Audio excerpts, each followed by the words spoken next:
Bismillahirrahmanirrahim. Assalamualaikum warahmatullahi wabarakatuh. Alhamdulillah wassalatu wassalamu ala rasulillah wa ala alihi wa sahbihi wa man walah. La hawla wa la quwwata illa billah, amma ba'd. Kaum muslimin, kaum muslimat, para santri Ustaz 2 yang dimuliakan Allah Subhanahu wa taala, bersyukur pada pertemuan kali ini kita bisa melanjutkan ngaji kitab Rawai'ul Bayan Tafsirul Ayatil Ahkam minal Quran dalam keadaan sehat walafiat. Mudah-mudahan kita senantiasa diberikan taufik, ma'unah, barokah dari Allah Subhanahu wa taala. Salawat serta salam mudah-mudahan tetap tercurah limpahkan kepada junjungan kita Nabi Agung Nabi Muhammad sallallahu alaihi wasallam. Sebelum kita melanjutkan ngaji kitab ini, marilah kita mengirimkan Fatihah terutama kepada saudara-saudara kita yang telah mengalami atau telah mendapati musibah, yaitu berupa erupsi Gunung Semeru. Mudah-mudahan beliau diberikan kesabaran, ketabahan, serta diberikan ganti dari materi-materi yang telah hilang lulu lantah, dan mudah-mudahan yang gugur, yang meninggal dunia, mudah-mudahan dicatat oleh Allah Subhanahu wa taala sebagai orang yang mati syahid, dikumpulkan dengan para nabi, syuhada, wassalihin. Ala hadiniya wa ala kulli niyatin salihah ila hadratin Nabi Mustafa Muhammadin sallallahu alaihi wasallam wa ala alihi wa azwajihi wa dzurriyyatihi syai'un lillahi. Al-Fatihah.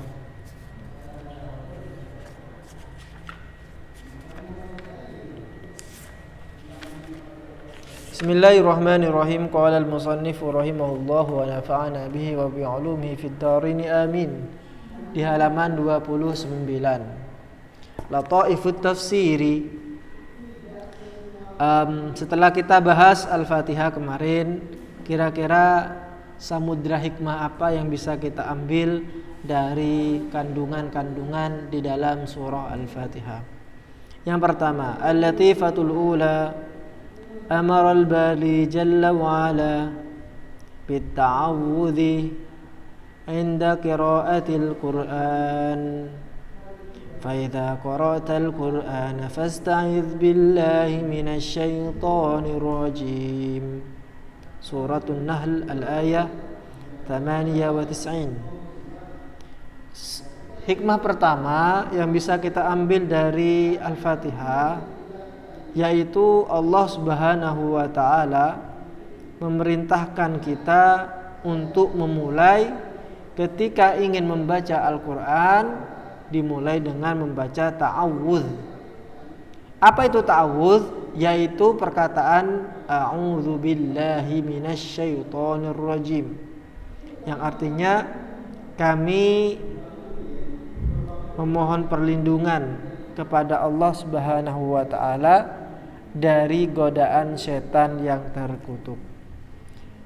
Apa ayat yang memerintahkan hal itu? Yaitu dalam surah An-Nahl ayat 98, Allah berfirman, fa idza qara'tal Qur'an, apabila kamu membaca Al-Qur'an, fasta'idz billah, maka mohonlah perlindungan kepada Allah Subhanahu wa taala minasyaitonir rajim, dari godaan setan yang terkutuk. Jadi jikalau sampeyan ingin membaca Al-Quran, maka mulailah dengan membaca ta'awudz. Apa kiranya manfaat dari membaca ta'awudz ini? Qala Ja'farus Shadiqu, innahu la budda qabla al-qira'ati minat ta'awudzi. Imam Ja'far As-Shadiq berkata bahwa wajib sebelum membaca Al-Quran, wajib hukumnya membaca ta'awudz. Wajib di sini bukan berarti kemudian jika kita tinggalkan itu kemudian berdosa, tidak. Tapi ini sifatnya adalah sangat dianjurkan, sangat dianjurkan. Wa amma sairut ta'ati fa innahu la yata'awwadhu fiha. Adapun pekerjaan-pekerjaan ketaatan yang lainnya maka tidak disarankan, tidak diwajibkan membaca ta'awudz. Jadi ketika sampean ingin tidurnya diniatkan untuk ibadah, sampean ingin sholat, sampean ingin puasa, ingin bayar zakat, itu tidak disuruh untuk kita berta'awudz. Giliran membaca Al-Quran kita disuruh ta'awudz. Kenapa? Wal hikmatu, adapun hikmah, wal hikmatu fihi annal abada qad yanjusu lisanuhu bil kadhibi wal ghibati wan namimati. Hikmah dianjurkannya membaca ta'awudz sebelum membaca Al-Quran, yaitu bahwa seorang hamba terkadang lisannya ini najis, membawa kotoran. Bukan karena lisannya itu di dalamnya ada temancok, bukan. Atau ada ngingiknya, bukan. Najisnya kenapa? Najisnya karena bil kadzib, karena dia suka berbohong. Sudah ada di mana, Mas? Ini saya masih ada di kantor, padahal dia sedang berada di kafe bersama teman-temannya, bahkan bersama selingkuhannya. Itu berarti bohong. Di mana Mbak Konda masuk? Oh iya Ustadz, tadi saya disuruh sama Bu Nyai, disuruh mempersiapkan barang-barang yang akan didonasikan. Padahal tidak. Kenapa dia tidak masuk? Karena mungkin karena malas atau apa gitu kan. Itu namanya bohong. Wal ghibah. Dan ghibah itu artinya membicarakan orang lain tanpa sepengetahuan dia. Itu ghibah. Dari kata ghaib artinya orang yang tidak ada. Contohnya ketika kita membicarakan Jokowi kemarin, Jokowi datang ke Lumajang. Sampai berkata satu misal ya. Jokowi ke Lumajang rek, ngapain itu? Ya paling pencitraan. Nah, itu namanya ghibah. Membicarakan seseorang, terutama membicarakan kejelekan-kejelekannya, di mana orang tersebut tidak mengetahuinya. Wan namimah, adu domba, adu wedus, adu domba. Sampean datang ke teman sampean yang namanya si A, tahu ndak? Kamu ini dirasan-rasani sama si B. Kamu itu dibilang cewek matre, padahal B ndak pernah ngomong apapun. Datang ke B sampean, tahu ndak? Kamu sama si A dirasan-rasani bahwa kamu itu adalah pelakor, contohnya. Akhirnya sama-sama marah, tilap ada belis. Akhirnya ketika ketemu bertengkarlah, jambak-jambakan. Itu namanya namimah. Itu semuanya adalah najis. Maka perlu lisan kita ini dibersihkan, bukan dengan wudu, bukan dengan dimandikan, tetapi dengan membaca ta'awudz.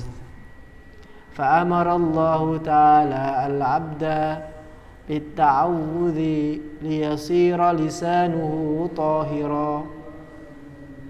Maka Allah memerintahkan seorang hamba untuk berta'awudz, membaca a'udzu billahi minasyaitonir rajim. Kenapa? Liyasira lisanuhu tahira, supaya lisannya menjadi suci.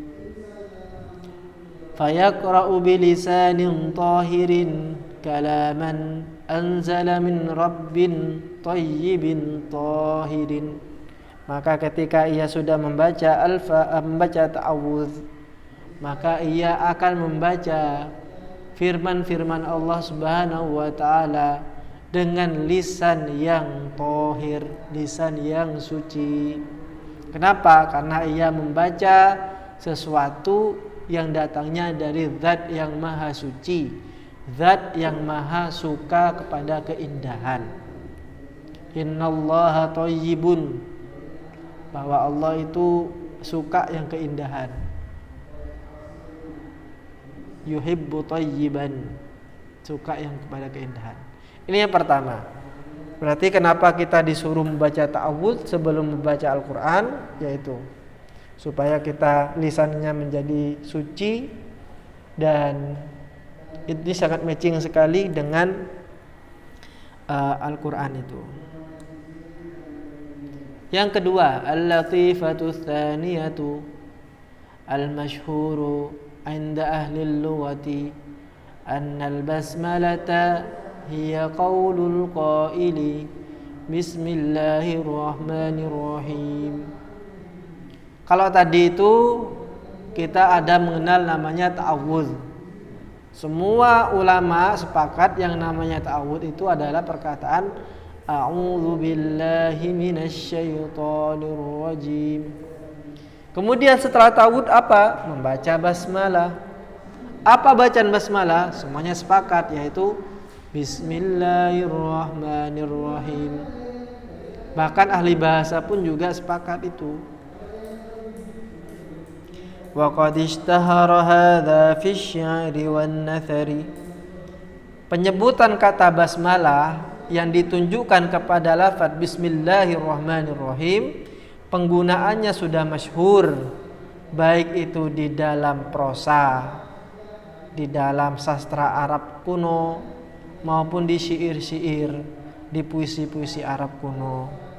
Contohnya, qala asy-syairu, ada penyair yang berkata, laqad basmalat laila ghadata laqituha faya habbada dzakal habibul mubasmilu. Yang artinya bahwa Laila ini seorang cewek yang disukai oleh penyair ini. Waktu itu, waktu malam itu, waktu ketemu dengan saya, dia membaca basmalah. Laqad basmalat Laila ghadata laqituha. Ketika saya bertemu dengan Laila, waktu itu dia sedang membaca basmalah. Kemudian dia mengandai-andai, faya habbadha dzakal habibul mubasmilu. Ya, mudah-mudahan kekasihnya, yaitu dialah yang membaca basmalah. Karena ketika orang mencintai orang lain, sesuatu yang muncul, yang timbul darinya akan nampak indah semuanya. Pasti itu. Ketika sampean suka kepada seseorang, maka sampean akan melihatnya itu semuanya indah, tidak ada yang tidak sempurna, semuanya sempurna. Penglihatannya, matanya, hidungnya, bagi sampean itu adalah keindahan yang tidak bisa disifati dengan kata-kata. Jalannya, bahkan mohon maaf, kentoknya ya. Kita tahu, sepakat semua orang di dunia ini bahwa kentut itu bau. Tapi ketika sampean menemukan kentutnya itu dari orang yang sampean cintai, maka kentut itu tidak lagi terasa bau, tapi sudah berasa seperti bau nangka.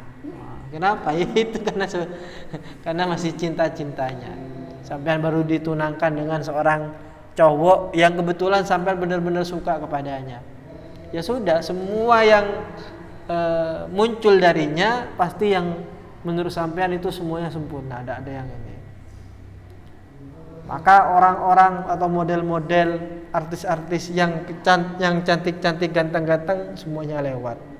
Kalah dengan si Tirmidzi satu misal, tunangan sampean. Kalah dengan si Husain, tunangan sampean. Semuanya sudah lewat. Sahrukan, Amirkan, Tujen Ngakan, itu semuanya lewat itu sudah. Yaitu kalau orang sudah cinta.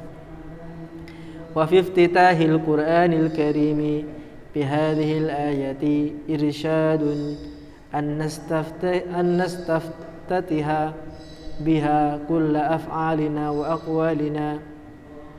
Dengan dibukanya Al-Qur'an Al-Karim, kita tahu bahwa Al-Qur'an ini dimulai dengan Fatihah, dan Fatihah ini dimulai dengan basmalah.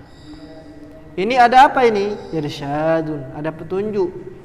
bahwa kalau kita ingin memulai sesuatu, maka mulailah dengan Al-Fatihah, sama dengan basmalah. Baik itu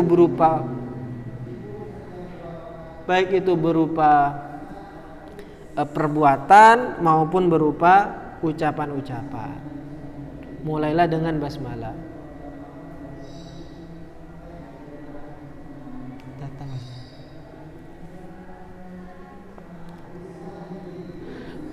Sampai ini nanti ya saya teruskan. Kenapa? Waqad jaa fil hadis syarif, karena sesuai dengan yang ada di dalam hadis, Rasulullah bersabda, kullu amrin dibalin la yubda'u fihi bi bismillahi ar-rahmanir rahim fahuwa abtar. Bahwa segala sesuatu yang baik apabila tidak dimulai dengan bacaan basmalah, maka ia abtar. Apa artinya abtar? Aina kisun, kurang barokahnya, kurang kebaikannya, kurang nilai kebagusannya. Belajar apakah tidak bagus? Bagus, belajar itu bagus. Tapi ketika tidak dimulai dengan basmalah, maka nilai kebarokahannya kurang. Sampean mau menikah apakah itu ibadah? Ya ibadah. Bagus pada bagus. Tapi kalau tidak dimulai dengan basmalah, ijab qabul tidak dimulai dengan basmalah, maka barokahnya kurang. Sampean mau sholat apakah bagus? Bagus, ibadah itu. Tapi ketika sampean tidak mulai dengan basmalah, maka barokahnya kurang. Intinya apa? Segala perbuatan perbaikan yang baik-baik, mulailah dengan basmalah.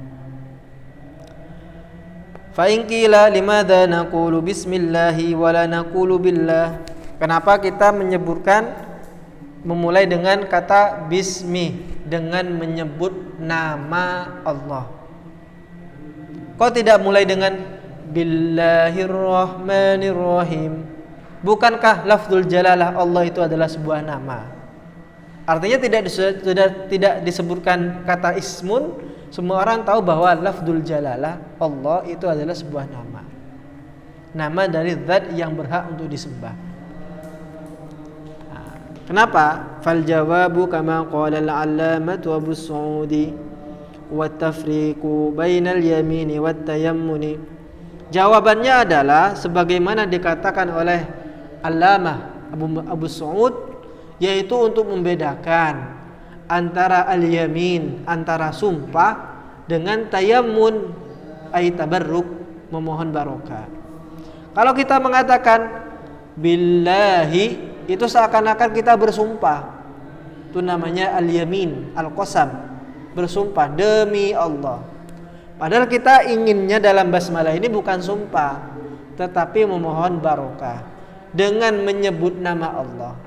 Artinya apa? Artinya dengan nama Allah ini kita memohon barokah, memohon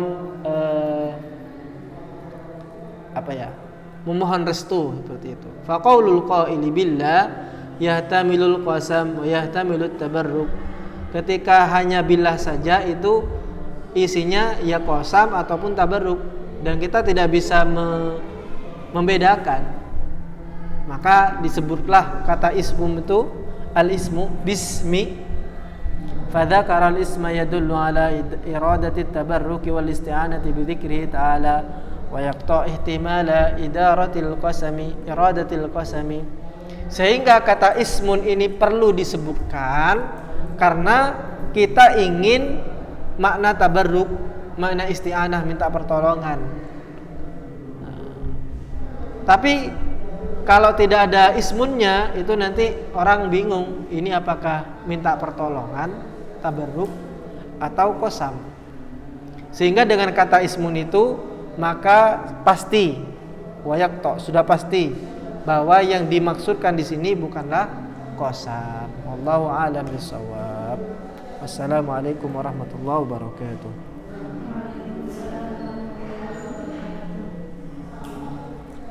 Ya, dini hari ini akhiri sampai jam 8 karena